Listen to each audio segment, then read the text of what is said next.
Selamat siang Bapak Ibu Shalom. Apa kabar saudara? Semua sehat-sehat, amin. Puji Tuhan.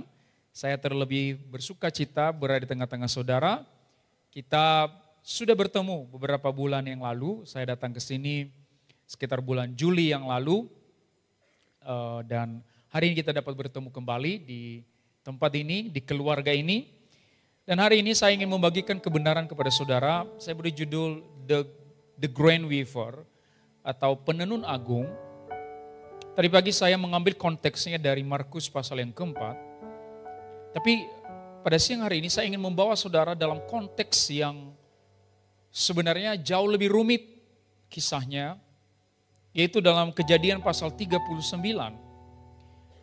Dalam Kejadian pasal 39 ini biasanya para pengkhotbah akan berfokus pada bagaimana Yusuf lolos dari godaan istri Potifar. Ya. Dan kita sering menempatkan Yusuf sebagai tokoh utama di dalam kisah ini. Tapi hari ini saudara, saya ingin mengajak saudara untuk menemukan bahwa tokoh utama dalam kisah ini bukanlah Yusuf. Ada tokoh utama yang lebih besar, pemeran yang lebih besar, dan seringkali kita lolos dalam melihat itu, kita abai melihat itu karena yang kita lihat adalah tokoh yang mirip dengan kita, yaitu Yusuf. Saya mengajak saudara dalam Kejadian pasal 39, saya akan bacakan bagi kita dari ayat pertama sampai ayat yang ke-23. Adapun Yusuf telah dibawa ke Mesir, dan Potifar seorang Mesir pegawai istana Firaun, kepala pengawal raja, membeli dia dari tangan orang Ismail yang telah membawa dia ke situ. Tetapi Tuhan menyertai Yusuf, sehingga ia menjadi seorang yang selalu berhasil dalam pekerjaannya. Maka tinggallah ia di rumah tuannya orang Mesir itu. Setelah dilihat oleh tuannya bahwa Yusuf disertai Tuhan, bahwa Tuhan membuat berhasil segala sesuatu yang dikerjakannya, maka Yusuf mendapat kasih tuannya dan ia boleh melayani dia. Kepada Yusuf diberikannya kuasa atas rumahnya dan segala miliknya diserahkannya kepada kekuasaan Yusuf. Sejak ia memberikan kuasa dalam rumahnya dan atas segala miliknya kepada Yusuf, Tuhan memberkati rumah orang Mesir itu karena Yusuf.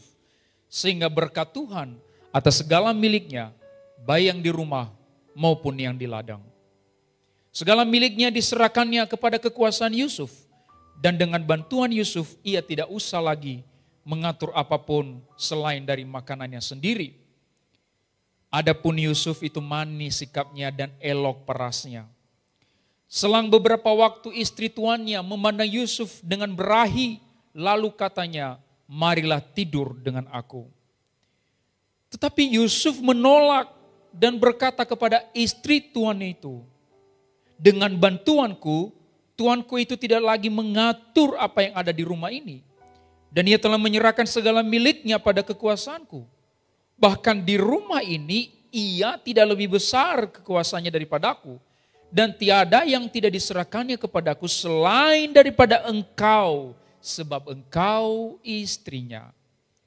Bagaimana mungkin aku melakukan kejahatan yang besar ini dan berbuat dosa terhadap Allah?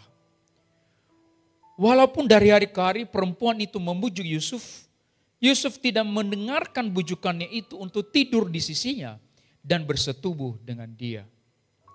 Pada suatu hari masuklah Yusuf ke dalam rumah untuk melakukan pekerjaannya, sedang dari seisi rumah itu seorang pun tidak ada di rumah.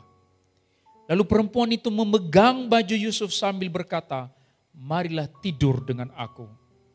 Tetapi Yusuf meninggalkan bajunya di tangan perempuan itu dan lari keluar. Ketika dilihat perempuan itu bahwa Yusuf meninggalkan bajunya dalam tangannya dan telah lari keluar, dipanggilnyalah seisi rumah itu. Lalu katanya kepada mereka, lihat, dibawanya kemari seorang Ibrani, supaya orang ini dapat mempermainkan kita. Orang ini mendekati aku untuk tidur dengan aku, tetapi aku berteriak-teriak dengan suara keras.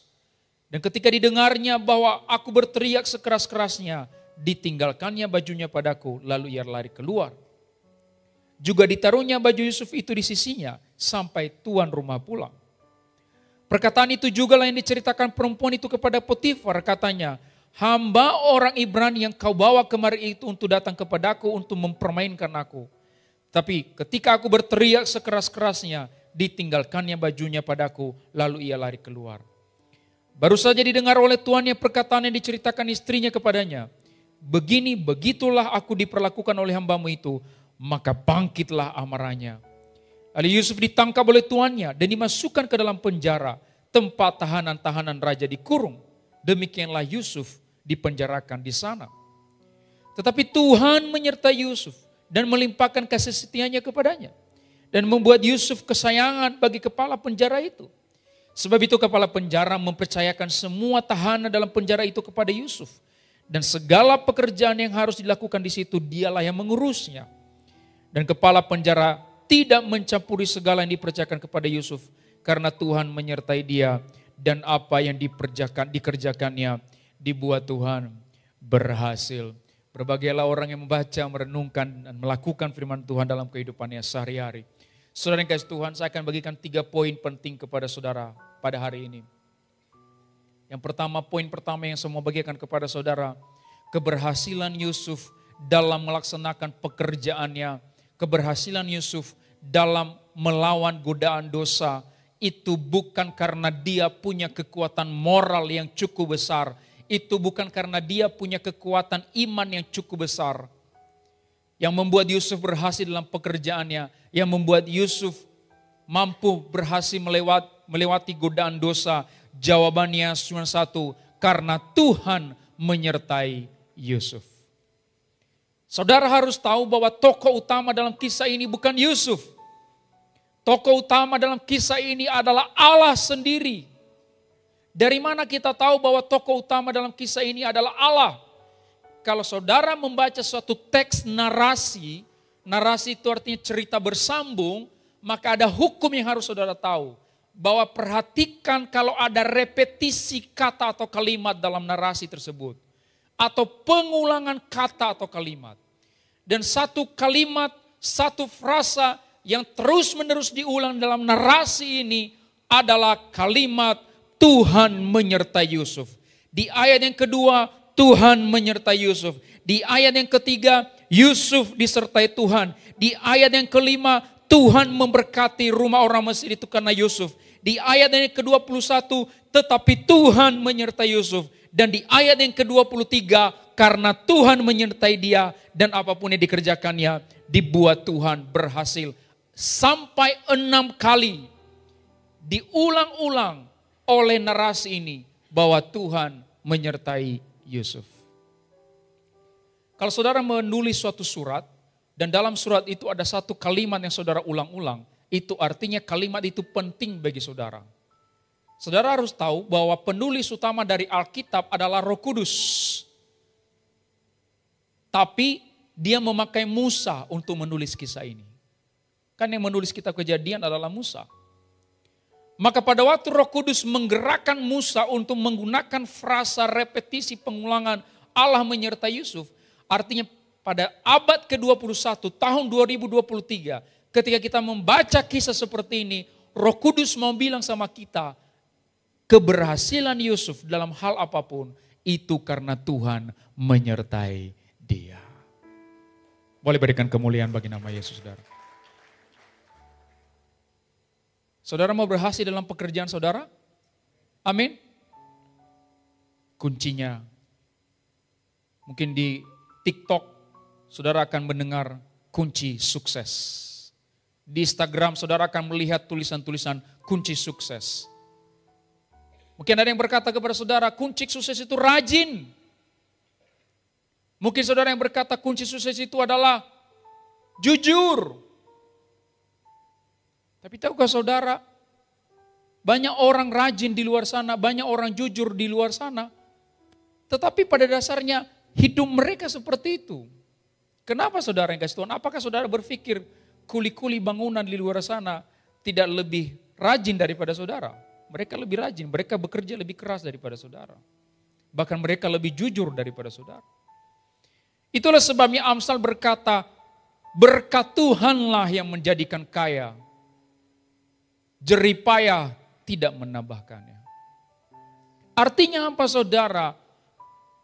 Dalam firman Tuhan, kunci sukses itu cuma satu. Disertai Tuhan.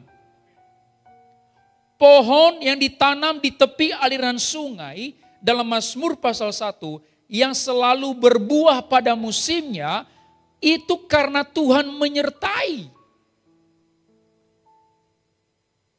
Dalam hal ini Yusuf juga sama. Apapun yang saudara kerjakan, apapun godaan dosa yang saudara hadapi, saudara mau tahu rahasia supaya menang melawan godaan dosa? Apakah rahasianya adalah pakai baju yang rapi, jangan pakai baju seksi, pakai baju yang menutup semuanya, bahkan pakai cadar? Apakah itu rahasia melawan godaan dosa? Pada akhirnya banyak orang yang kelihatan seperti sangat bersih, rapi itu pada akhirnya jatuh juga dalam dosa, saudara yang kasih Tuhan. Kemenangan kita atas dosa bukan karena kita punya kekuatan moral yang cukup besar. Kemenangan kita atas dosa cuma satu, kita disertai oleh Tuhan. Itulah sebabnya saudara, setiap pagi saudara harus mengandalkan Tuhan dalam hidup saudara. Saudara bangun pagi, saudara berkata, sertai aku hari ini Tuhan. Dan janganlah membawa aku ke dalam pencobaan, tapi lepaskanlah aku daripada yang jahat. Karena engkau tahu bahwa seberapa kuat moralmu tidak akan mampu menjagamu dari dosa. Hanya Dia yang mampu menjagamu dari dosa. Yusuf sedang dibentuk oleh Tuhan, sedang ditenun oleh Tuhan dalam proses ini. Nanti kita akan tahu apa tujuan Tuhan membuang Yusuf ke Mesir. Tapi pada waktu Yusuf dibuang di Mesir, Tuhan tidak meninggalkan dia. Tuhan menyertai dia. Dan itulah yang membuat apapun yang dikerjakan tangannya dibuat Tuhan berhasil. Tadi malam saya kesaksian kepada anak-anak muda di gereja di tempat ini. Dulu saya pernah ikut lomba matematika. Saya diutus oleh sekolah kami waktu SMP. Saya waktu mulai melihat soal itu, saya lihat yang bisa saya kerjakan cuma 5 soal dari 20 soal. Hanya 5 yang bisa saya kerjakan. Lalu apa yang saya lakukan? Waktu makanan minuman datang, saya makan dulu. Saya makan, saya minum. Yang lain lagi sibuk ngerjain, saya santai aja, saya makan. Setelah saya makan, Roh Kudus ingatkan saya, kamu berdoa. Lalu saya berdoa, saya bilang begini teman, Yesus, aku tahu Engkau mampu menyertaiku. Aku mohon kepadamu, seluruh rumus dan seluruh pelajaran matematika yang pernah aku lihat dan pernah aku baca, tolong ingatkan kepadaku saat ini, bantulah aku. Selesai berdoa, saya mulai kerjakan. Ketika bel selesai berbunyi, tahukah saudara apa yang terjadi? 19 soal saya bisa selesaikan, tinggal 1 nomor 20 yang tidak bisa saya selesaikan. 1 bulan kemudian atau 1 minggu kemudian, pengumuman juara, saya diumumkan sebagai juara 1 lomba matematika pada saat itu. Saudara yang kasih Tuhan, pada waktu itu saya bahkan bisa menemukan rumus yang baru. Saya bisa menemukan rumus baru matematika. Sampai guru matematika saya heran. Dia bilang, kamu temukan di mana rumus ini? Gak tahu Pak, pokoknya saya coret, otak saya jalan. Akhirnya saya temukan rumus itu. Cuman saya udah lupa rumusnya sekarang. Tapi saya pernah menemukan rumus matematika baru, tidak pernah ada dalam buku matematika. Tahukah saudara, ketika kita takut akan Tuhan, bukan kemampuan moral atau kemampuan intelektual kita yang membuat kita berhasil. Tapi penyertaan Tuhan dalam hidup kita. Saya tahu persis saya menang lomba matematika itu bukan kan kemampuan intelektualku. Karena saya tahu kemampuan intelektualku hanya 5 soal. 19 soal itu bukan kemampuan intelektualku. Tapi kemampuan penyertaan Tuhan. Saudara yang kasih Tuhan, hari ini apa pekerjaan saudara? Saya berdoa. Jangan mengandalkan kemampuan keahlianmu sendiri. Andalkan penyertaan Tuhan. Setiap pagi bangun dengan sikap seorang anak yang tidak mampu melakukan apa-apa. God, ke dalam tangan-Mu kuserahkan nyawaku, pekerjaanku, istriku, keluargaku, ke dalam tangan-Mu kuserahkan. Datanglah sebagai seorang anak yang tidak mampu melakukan apa-apa. Karena tokoh utama dalam hidupmu bukan kamu. Tokoh utama dalam hidupmu adalah Tuhan penciptamu. Dia tokoh utama. Narasi hidupmu, cerita hidupmu setiap hari, it's not about you. It's about God. It's about Him. Kalau ini tentang engkau, maka segala sesuatu harus disesuaikan untuk memuaskanmu. Tapi pada faktanya segala sesuatu tidak selalu sesuai keinginanmu. Itu membuktikan bahwa it's not about you. Ini bukan tentang kemuliaanmu. Engkau sesekali harus melewati penderitaan. Engkau sesekali harus melewati ujian. Because it's not about you. Ini bukan tentang engkau. Ini tentang kemuliaan Tuhan. Karena apakah engkau hidup dalam kenyamanan atau dalam penderitaan, engkau harus bisa memuliakan Tuhan. Saudara yang kasih Tuhan, penyertaan Tuhan membuat Yusuf berhasil. Membuat Yusuf cukup dalam segala yang dibutuhkannya. Tadi pagi saya cerita, saya penyakit gastritis pada tahun 2020. Saya harus diendoskopi. Saya harus minum obat. Beli obatnya hanya botol kecil, kecil sekali. Isinya cuma 20. Tapi karena obatnya racikan khusus, itu harganya 1 juta setiap beli. Ya, 1 botol kecil. Setiap beli 1 juta, 1 juta, 1 juta. Untuk menyembuhkan gastritis, peradangan di lambung saya. Saya harus diendoskopi pada waktu itu lagi pandemi COVID-19. Harus melewati proses yang panjang, itu mengeluarkan biaya yang sangat besar. Masalahnya adalah saya nggak punya asuransi. Yang kedua, saya juga nggak punya tabungan. Saya kan dapat persembahan kasih kalau saya diundang khotbah. Saya juga dosen teologi, tahu sendiri dosen teologi kan. Dosen kemurahan hati, saudara. Karena seluruh mahasiswanya beasiswa. Kalau bisa kita yang membeasiswakan mereka, bukan mereka yang bayar kita. Ya, saya hidup oleh kemurahan Tuhan, gak ada tabungan, gak ada asuransi. Tapi saya harus mengeluarkan biaya pada saat itu sangat besar sekali. Waktu saya ke rumah sakit, saya bilang sama adik ipar saya, antarin saya ke rumah sakit. Dia bilang, ada uang gak? Saya bilang tinggal 500 ribu. Dia bilang kurang itu. Ini nanti kalau kita periksa ini minimal 5 jutaan. Dia bilang gitu kan. Saya bilang kita jalan dulu lah. Nanti apa kata dokter kalau memang gak bisa diperiksa kita pulang aja. Saya bilang yang penting saya tahu gitu apa keadaan saya. Bapak Ibu tahu ketika kami berangkat. Kami sudah sampai gerbang Kota Harapan Indah sudah menuju Jakarta. Tiba-tiba ada telepon masuk ke saya. Joy lagi di mana? Saya bilang mau rumah sakit Bu. Seorang ibu-ibu. Oh mau ke rumah sakit. Mau ngapain? Periksa. Oh pulang dulu. Lewat dulu di rumah. Lewat dulu ke rumah. Udah saya pulang kan. Saya pulang. Saya bilang kenapa Bu? Tiba-tiba dia bawa plastik hitam. Plastik hitam itu. Dia bilang ini buat Pastor Joy. Saya bilang apa ini Bu? Pokoknya dari tadi malam. Saya itu setiap kali doa, wajah Pastor Joy itu muncul di depan saya dan saya harus memberi sesuatu kepada pastor. Saya nggak tenang dari tadi malam. Makanya tadi saya telepon. Ternyata Bapak Ibu, di dalam plastik hitam itu, dia kasih uang sebesar 2 juta rupiah. Di dalam plastik itu, 2 juta rupiah. Ya, dia kasih kepada saya. Kan masih kurang. Masih kurang kan? Kan sekitar 5 jutaan sampai ke rumah sakit. Tapi tiba-tiba pada waktu sampai di rumah sakit, saya pernah melayani seorang masih keluarga dari Nias, dia pengusaha. Dan dia pernah sakit gula ya, dan saya pernah doakan melayani dia.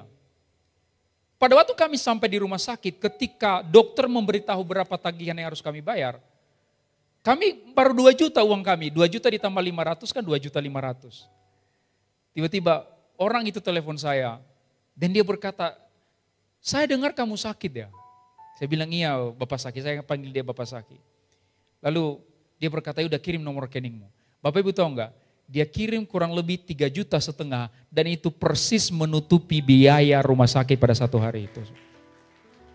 Khusus untuk hari itu. Saudara, yang lebih aneh lagi, itu kan kontrol setiap bulan. Dan kontrol setiap bulan itu minimal 2 juta satu kali kontrol. 1 juta untuk pemeriksaan dan konsultasi, 1 juta untuk obat. 2 juta per bulan tahun 2020 sampai 2021 itu. Dan yang saya heran Bapak Ibu, waktu saya sakit itu ada saja orang yang hubungi saya di Facebook, di Instagram, dari Amerika, dari Papua, dari Surabaya ini juga ada, dari Medan. Saya hanya dikenal melalui Facebook, melalui Instagram. Tapi mereka bilang tiba-tiba kami digerakkan Roh Kudus untuk telepon pastor, menghubungi pastor. Saya bilang saya bukan siapa-siapa. Yang anehnya Bapak Ibu, itu selalu cukup. Dan lebih aneh lagi, setelah saya sembuh, mereka nggak pernah telepon saya lagi. Maunya kan setelah sembuh bisa untuk tabungan kan. Ditelepon terus gitu loh. Loh setelah saya sembuh nggak pernah ditelepon lagi. Aneh sekali pastor. Jadi pas pada waktu saya sakit itu ada ibu-ibu itu dari Amerika itu. Sampai dia kirim beras ke rumah 8 karung. Karung besar dia kirim ke rumah dari Amerika. Saya bilang Bapak Ibu nih kasih Tuhan. Kalau Tuhan menyertai kita saudara. Yang di luar pikiran kita itu bisa terjadi kapan saja Tuhan mau. Bukan sesuai kemauan kita. Saya maunya kan saya udah mau nikah nih. Ditelepon dong. Iya kan? Tapi mungkin nanti iya ke depannya. Tapi begini Bapak Ibu, ini kan ini bukan masalah keahlian kita sebenarnya. Ini masalah kebergantungan kita kepada Tuhan. Karena tokoh utamanya adalah Dia, bukan kita. Itu yang pertama. Saudara yang kedua, saya ingin memberitahu kepada saudara dalam narasi ini ada 2 tempat yang sangat kontras. Yaitu 1, rumah Potifar dan yang kedua, penjara. Pada waktu kita mengeksposisi suatu narasi, kita harus melihat apa yang bisa kontras dalam narasi itu. Dan dalam narasi ini ada 2 tempat yang kontras, yaitu rumah Potifar yang penuh dengan kenyamanan dan penjara yang penuh dengan penderitaan. Saudara kasih Tuhan, Yusuf ditempatkan di rumah Potifar dengan kekuasaan yang sangat besar. Dia diberi kekuasaan yang sangat besar. Dia diberi kenyamanan yang luar biasa. Tapi perhatikan, di tengah kekuasaan dan kenyamanan itu, Yusuf berhasil menyenangkan hati Tuhan. Tapi pada akhirnya kenyamanan itu berakhir. Dan dia harus masuk dalam penjara, yaitu tempat penderitaan. Tapi di tempat penderitaan pun Yusuf berhasil menyenangkan hati Tuhan. Apa yang mau saya sampaikan di sini Bapak Ibu? Yang mau saya sampaikan di sini, Tuhan membentuk dan menenun hidupmu bukan hanya di satu tempat.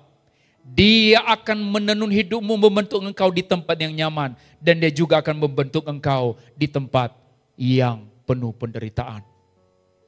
Mungkin saudara berpikir, saya sudah bekerja keras dalam hidup saya sudah mencapai level tertinggi hidup saya sudah sukses, saya sudah berhasil.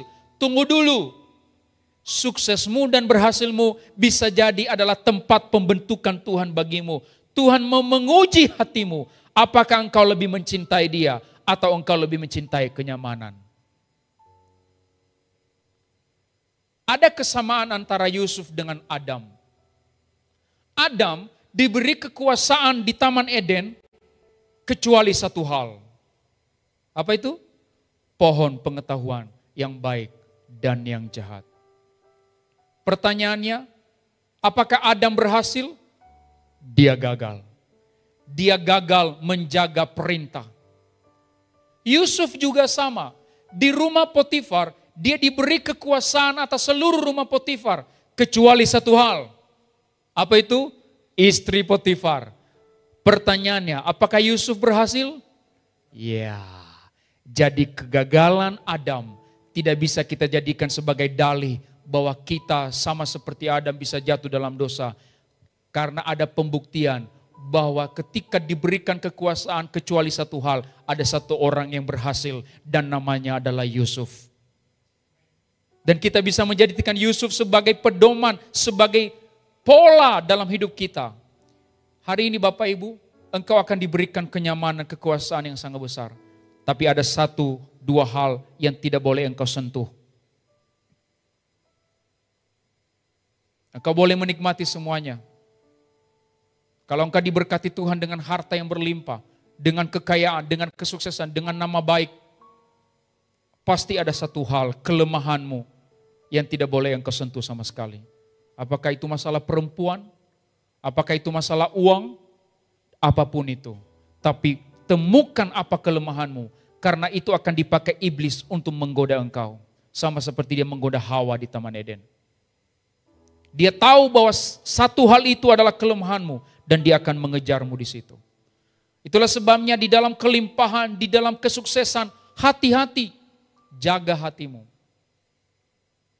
Hati-hati, jaga hatimu. Jangan sampai engkau jatuh di dalam dosa. Mari kita sama seperti Yusuf.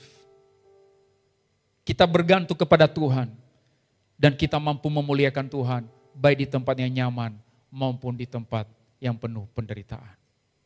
Baik di rumah Potifar maupun di dalam penjara. Yang terakhir saudara yang kasih Tuhan, yang ketiga. Saya mau sampaikan kepada saudara bahwa inklusio atau kesimpulan kenapa Yusuf diizinkan dibuang oleh saudara-saudaranya ke Mesir. Kenapa Tuhan mengizinkan saudara-saudara Yusuf memasukkan dia ke dalam sumur dan membuang dia ke Mesir.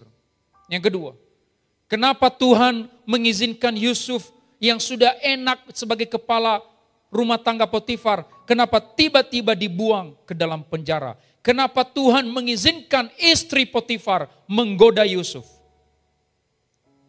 Perhatikan saudara yang kasih Tuhan, tadi saya berkata satu hal itu akan menggoda terus saudara. Perhatikan dalam narasi ini, istri Potifar bukan hanya satu kali menggoda Yusuf. Dia mengulangnya sampai 2 kali. Sampai 2 kali. Saudara yang kasih Tuhan, kenapa Tuhan mengizinkan itu terjadi dalam kehidupan Yusuf? Karena memang Yusuf harus melewati semua itu. Yusuf harus masuk di dalam penjara. Karena di dalam penjaralah kemudian nanti dia bertemu dengan pembantu raja. Dan melalui pembantu raja itu dia akan dibawa ke istana. Dalam inklusio dari peristiwa yang terjadi dalam hidup Yusuf ini, kita akan baca nanti di dalam Kejadian pasal 50 ayat 20. Kejadian pasal 50 ayat 20. Ketika saudara-saudara Yusuf sampai di depannya dan dia berkata kepada saudaranya ketika dia sudah jadi Perdana Menteri di Mesir. Dia berkata kepada saudaranya, memang kamu telah mereka-rekakan yang jahat terhadap aku, yaitu membuang aku ke sumur dan menjual aku ke Mesir. Kamu mereka-rekakan yang jahat terhadap aku, yaitu supaya aku mati. Dan kalau aku mati, orang tua kita tidak punya anak kesayangan. Kamu mereka-rekakan yang jahat terhadap aku, tetapi Allah telah mereka-rekakannya untuk kebaikan dengan maksud melakukan seperti yang terjadi sekarang ini, yakni memelihara hidup suatu bangsa yang besar.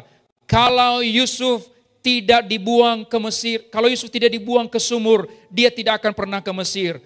Kalau Yusuf tidak pernah dibuang ke Mesir, dia tidak pernah akan masuk dalam penjara. Kalau dia tidak masuk dalam penjara, dia tidak akan pernah ketemu pembantu raja. Kalau dia tidak pernah ketemu pembantu raja, dia tidak akan ke istana. Kalau dia tidak ke istana, dia tidak bisa menyelamatkan Yakub dan 12 anaknya dari kelaparan. Maka otomatis Yakub dan 12 anaknya akan mati kelaparan. Kalau ke-12 anak Yakub mati kelaparan, maka Israel tidak pernah ada. Bangsa Israel tidak akan pernah eksis. Dan kalau bangsa Israel tidak pernah eksis, Mesias tidak akan pernah lahir. Ternyata saudara yang kasih Tuhan, semua itu diizinkan Tuhan terjadi dalam hidup Yusuf. ternyata untuk memelihara hidup bangsa Israel. Karena melalui bangsa ini nanti seorang juru selamat, yaitu bernama Yesus Kristus Sang Mesias, harus lahir dari bangsa ini. Itulah sebabnya Yusuf harus mengalami semua itu. Maka kalau kita melihat peristiwa yang terjadi dalam hidup Yusuf, dia digoda oleh istri Potifar, dia masuk ke dalam penjara, dia harus melewati semua penderitaan. Itu demi kepentingan kedatangan Tuhan Yesus. Untuk kepentingan agenda yang lebih besar. Boleh berikan kemuliaan bagi nama Yesus, saudara yang kasih Tuhan. Maka benarlah tokoh utama dalam kisah ini adalah Allah sendiri. Dia yang mengatur dan menenun semuanya. Dia mendesain semuanya.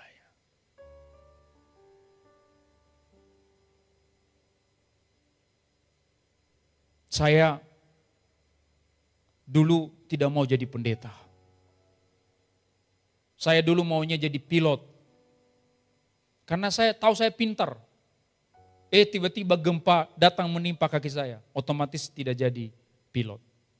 Setelah SMA, saya bilang saya mau jadi pengacara. Akhirnya saya ambil waktu itu mau masuk UPH.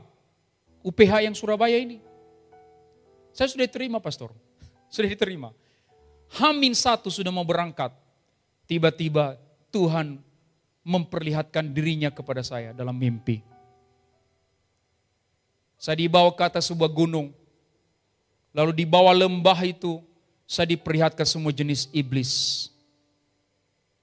Lalu itu hilang seperti layar TV yang bergeser. Setelah iblis diperlihatkan, lalu semua jenis malaikat putih bersih saya lihat di bawah lembah itu. Setelah itu hilang bergeser. Yang terakhir, lautan manusia di bawah lembah itu diperlihatkan kepada saya. Lalu saya tidak tahu apakah Yesus atau malaikat di samping saya itu, dia yang penting dia tinggi sekali berjubah putih. Lalu dia bilang kepada saya, Joy, 7 hari lagi kamu harus kembali ke atas gunung ini. Kamu harus membawa sebanyak mungkin orang dari bawah lembah itu. Sampai hari ini Bapak Ibu saya tidak tahu apa arti 7 hari. Tapi saya menduga 7 hari itu adalah angka sempurna dalam kitab Wahyu. Itu artinya nanti pekerjaanmu kalau sudah selesai baru kamu boleh kembali ke atas gunung ini. Hari ini Bapak Ibu saya datang ketemu Bapak Ibu. Itu adalah salah satu tugas saya waktu saya mendapat penglihatan itu. Mungkin Bapak Ibu masuk bagian dari orang-orang yang saya lihat di bawah lembah itu saudara.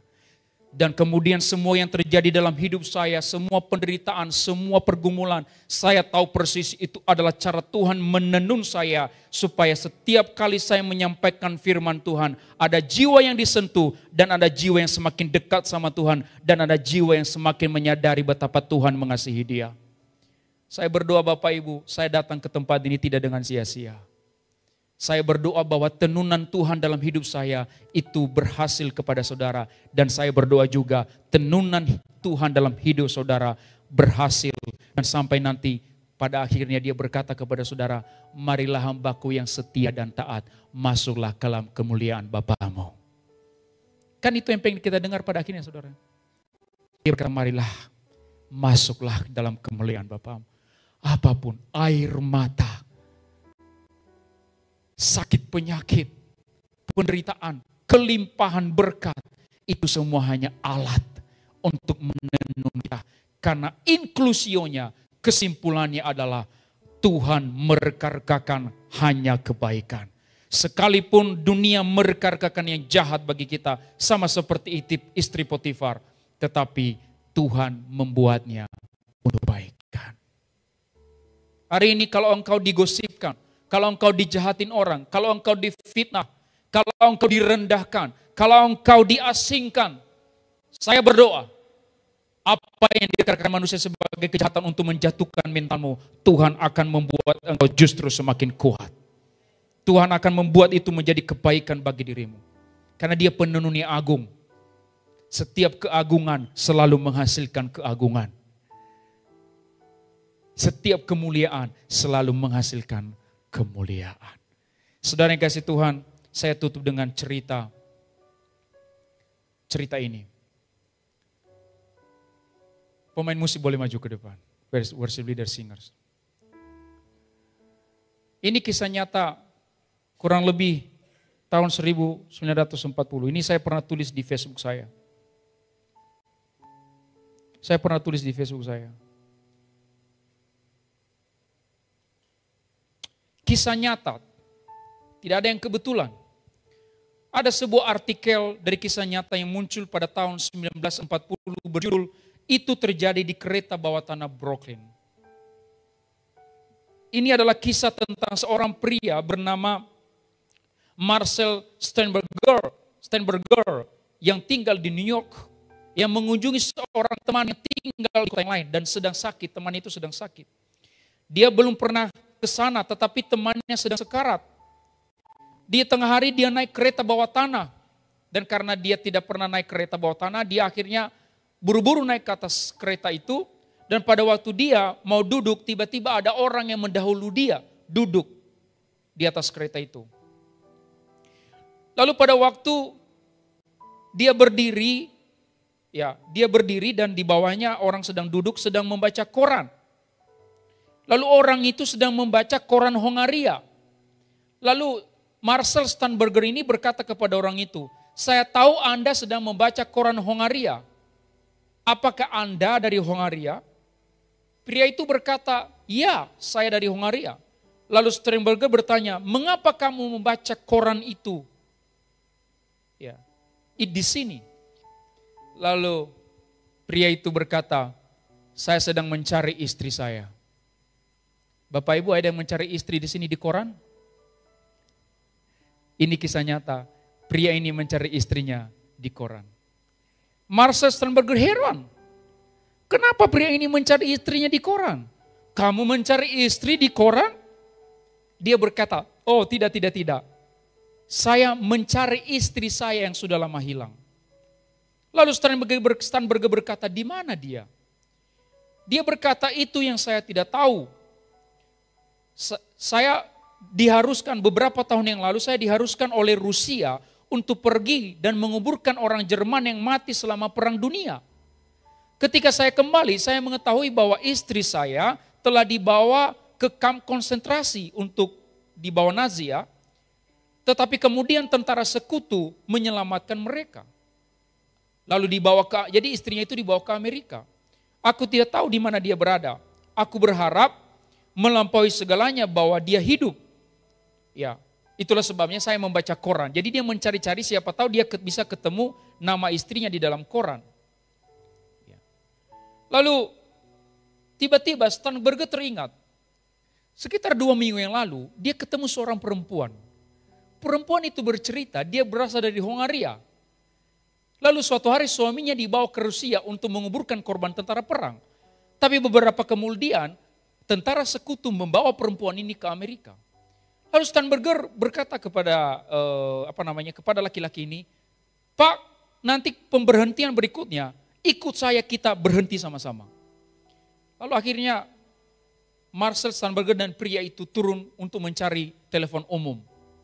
Lalu si Marcel Sternberger menelepon ibu itu yang tadi, karena pada waktu itu ibu itu sudah memberi nomor teleponnya kepada si Marcel Sternberger. Lalu si pria itu ada di sampingnya. Lalu Marcel Sternberger berkata kepada pria itu, "Siapa nama istrimu?" Lalu pria itu berkata, "Maria Paskin." "Dan namamu siapa?" Dia berkata, "Namaku Bala Paskin." Lalu dia telepon perempuan tadi, dia berkata, "Halo ibu, 2 minggu yang lalu kita bertemu dan engkau berkata engkau punya suami yang dibawa Rusia untuk menguburkan korban perang.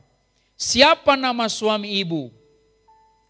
Lalu ibu itu berkata, "Nama suami saya Bala Paskin." "Siapa nama lengkap ibu?" Lalu dia berkata, "Nama lengkap saya Maria Paskin." Lalu Marcel Sternberger berkata kepada ibu itu, "Ibu, saya sudah bertemu suami ibu yang hilang berpuluh-puluh tahun yang lalu." Lalu si pria ini, dia mendengar hal itu, lalu dia berteriak-teriak. Ini kisah nyata Bapak Ibu. Dia berteriak-teriak sambil menangis. Dia berkata, "Saya sudah ketemu istri saya yang sudah hilang berpuluh-puluh tahun. Saya sudah ketemu istri saya." di akhir artikel itu, dia berkata begini, si penulis artikel berkata begini, apakah kebetulan temannya Marcel Sternberger sakit? Apakah kebetulan Marcel Sternberger memilih naik kereta dan bukan naik bus? Apakah kebetulan dia didahului duduk di atas kursi sehingga dia bisa melihat orang yang membaca koran? Apakah kebetulan dia bertemu bapak yang membaca koran itu? Apakah kebetulan dia bertemu dengan seorang ibu di sebuah pesta 2 minggu sebelumnya? Apakah kebetulan mereka saling bertemu satu sama lain? Artikel itu mengakhiri berkata begini, itu semua tidak kebetulan. Itu semua karena Tuhan ingin menyatakan kepada Maria Paskin dan Bala Paskin bahwa ketika Tuhan menetapkan seseorang untuk bertemu kembali, tidak ada satupun yang bisa menghalangi untuk mereka mengalami mukjizat. Boleh berikan kemuliaan bagi nama Yesus Bapak Ibu. Saya tahu Bapak Ibu, banyak hal yang terjadi dalam hidup saudara, saudara tidak mengerti kenapa ini terjadi.